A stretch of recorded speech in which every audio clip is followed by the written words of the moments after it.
I'm Jack Chambers Ward, and this is SEO in 2024.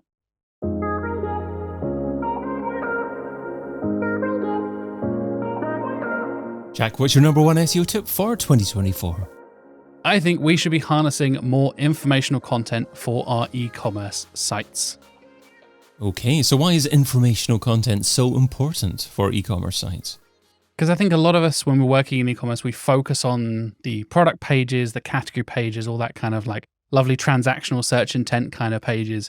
But I think there's so much value in offering basically content for people in those kind of research kind of stages, both pre-purchase and post-purchase as well. I think there's so much value in offering informational content for people who are looking to buy and have already bought something and then looking to compare to other products and things like that.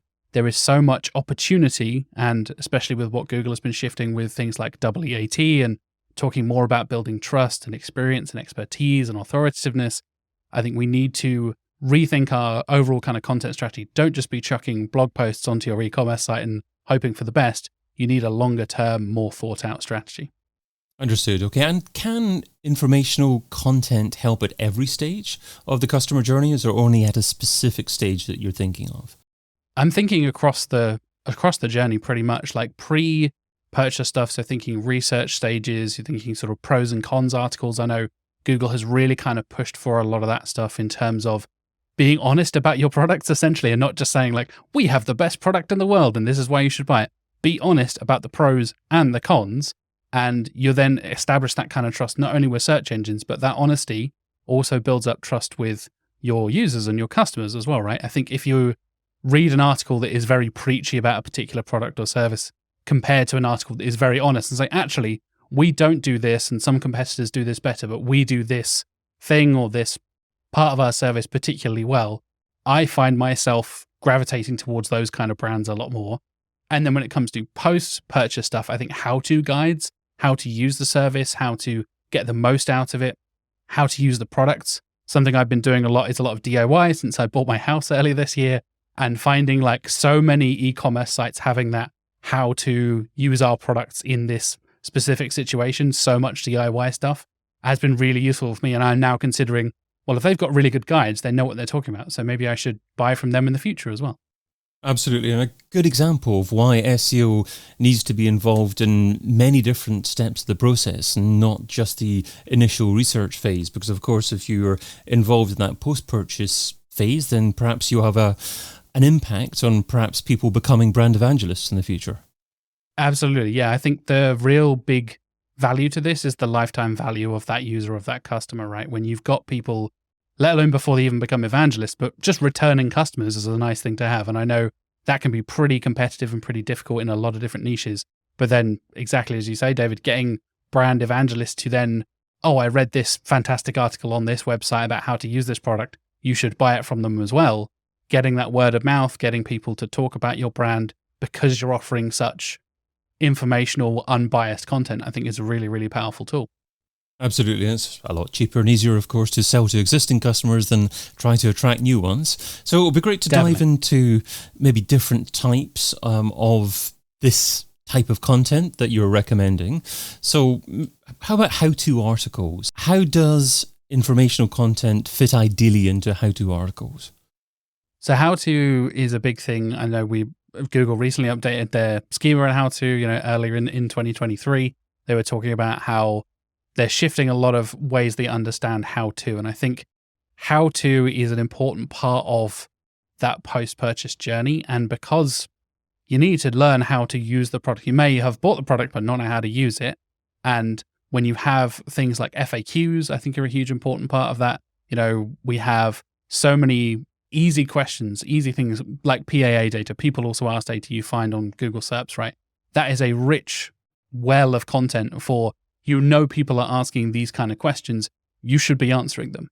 At any given stage, at any given potential purchase journey for a user or for a customer, you should be there to answer their question. If you're not, somebody else will, so you're missing out on an opportunity. And as long as if you know the product well, can you get away with just writing off the top of your head to answer these queries? Or is there a specific amount of text or form of content, i.e. perhaps video as well, that you want to incorporate in these how-to articles? I'm glad you brought up video, because I think that is something else I've been really kind of pushing for and establishing. And I know it's something Lily Ray has talked about a lot recently as well, is really having your content across multiple formats. If you have a text article, you should have a video version or an embedded video within that article. So you have chances of people are going to search. I used the DIY example earlier, right? People are going to search on YouTube for DIY stuff. So you need to be available on other platforms, even podcasts. The fact that we're doing an audio and video medium right now is important. And I think a lot of people, especially from an accessibility standpoint, having things like audio versions of your articles, video versions of your articles, just lets more people access your content and lets more people understand and process it as well. And in terms of article length, is it just as long as it needs to be, or does it need to contain a certain number of words ideally? The golden rule of 300 words, of course. Yes. No, I'm not going down that road. Yeah, I think as long as it needs to be. I think if you feel like you have covered all of the questions you can find, and I think this is an important part of this research stage from your point when you're creating these how-to articles, and have a conversation with your sales team, or, if you're working in an agency, with your client sales team, whatever it is, and understand what kind of questions customers are asking from that point of view. Combine that with the people also asked data, any other sources of information. If you have, feedback forms or Google reviews, and you scroll through those kind of things, whether your client's on Trustpilot or something like that, sources of information, answer as much as you can and cover as much as you can. There's always an opportunity to update it later on as well, which I think is something a lot of people kind of post and forget a lot of the time, whereas there is always, especially, we've found recently with PAA data changing so swiftly, and sales change a lot, right? Sales teams will say, oh yeah, this new customer came on and they complained about this thing, or they had a question about this thing. That changes minute by minute, hour by hour, day by day, and it's worth going back and updating those articles as you go as well. So don't just answer 5 questions, problem solved, and leave it for another year. And what happens if there are hundreds of articles that you could possibly write, and you've only got a limited amount of time, a limited amount of resource in-house as well? How do you determine which are the most ideal articles to be starting to write first of all? From an SEO perspective, like I said, I think the PAA data is important, tying into the FAQs and things like that. And then understand, if you're going to the sales team, what are the most common questions? Say if they have a few dozen salespeople, ask them across the board, what are the top 3 things you find customers, when they call, when they email, what are they asking for? If you can narrow it down to a handful, I think a few or a handful, that's always useful. But yeah, I think you've got to prioritize, like you said, with the data you've given. I think PAA is a really good place to start. And I think that's something we've been learning, in the SEO community over the last few years, of how powerful the PAA data can be.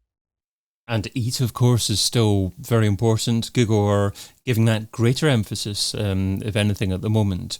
So how do we incorporate that into informational content for e-commerce sites? You've got to have an author assigned, essentially. I know this is something I've had a conversation with many of my clients, making sure you have about pages for any writers and list their expertise, their qualifications, why they're relevant to this business, why they're relevant to the product and the service.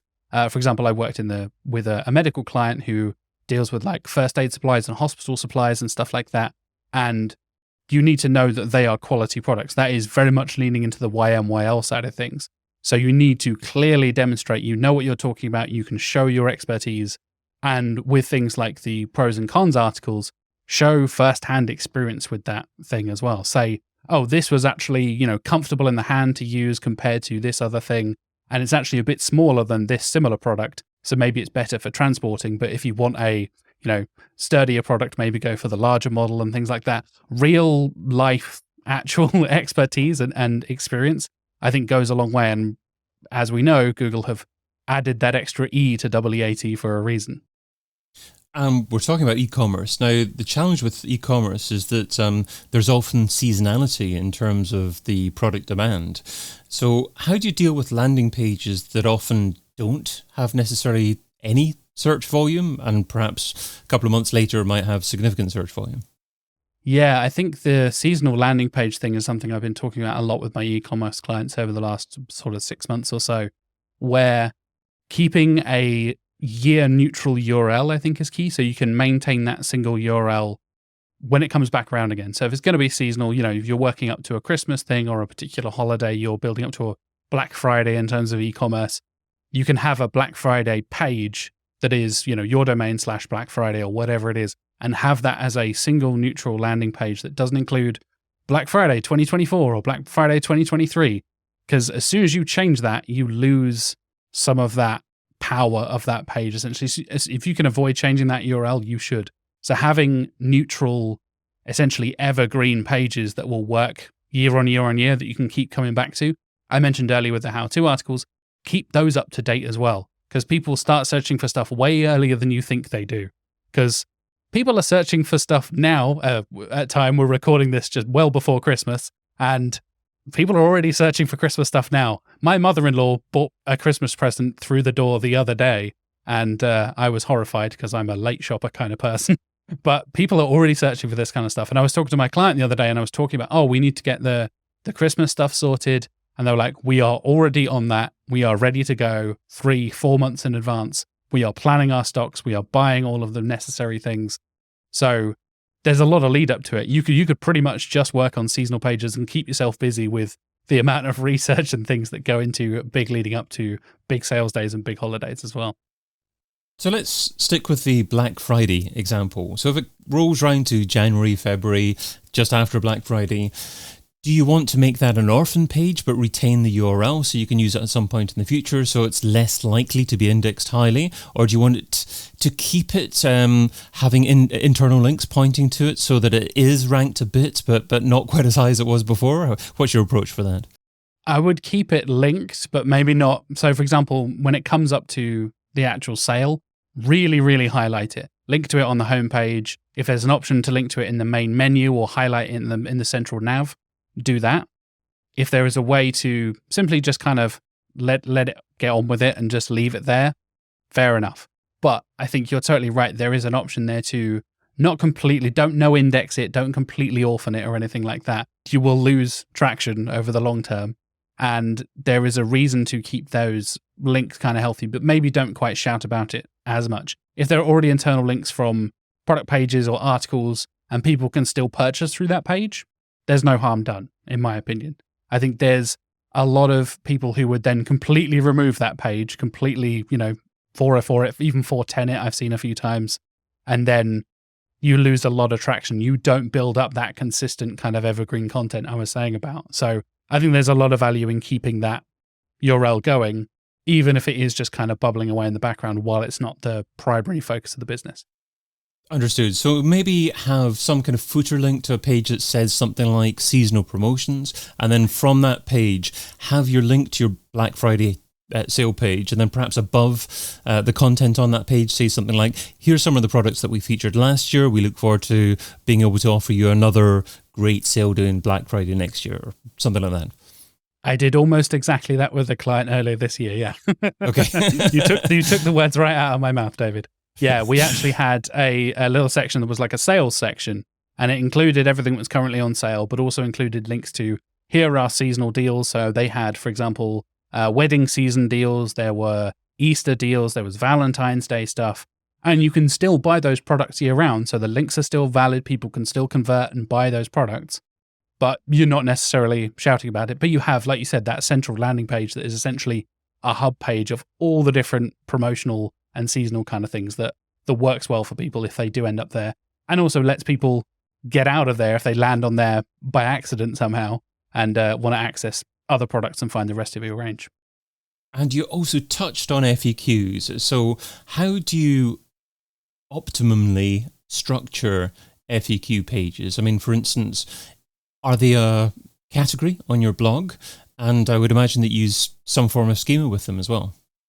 Yeah, FAQ page schema I think is hugely important. Again, Google in 2023 have kind of shifted their focus on a lot of what is going on with FAQ schema, but I think it's still relevant. I think schema is still incredibly relevant because you are still marking up that data and still marking up the information to say, this is much easier to find. You're essentially giving a little waypoint to Google to say, hey, this structured data is now much easier to find.